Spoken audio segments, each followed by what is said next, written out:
पार्किंगची जर विक्री केली असेल, त्यासाठी पैसे घेतले असतील, तर तुम्ही तुमच्या करारनाम्यामध्ये त्याचा स्पष्ट उल्लेख आहे की नाही याची खात्री केली पाहिजे. जसं यापूर्वी सांगितलं, लांबी रुंदी मेकॅनिकल असेल तर व्हर्टिकल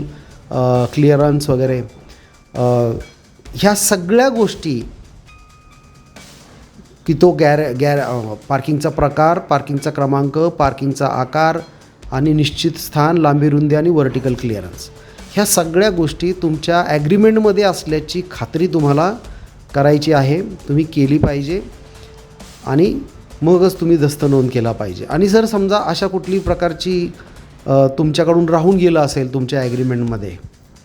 तर मग मात्र तुम्ही बिल्डरला त्या संदर्भामध्ये कळवू शकता आणि त्याला सांगू शकता की ऑर्डर 54नुसार तुम्ही माझ्या खरेदी दस्तामध्ये, करारनाम्यामध्ये पार्किंगचा उल्लेख स्पष्ट केलेला नाही, मला तो करून द्या, विनंती करा.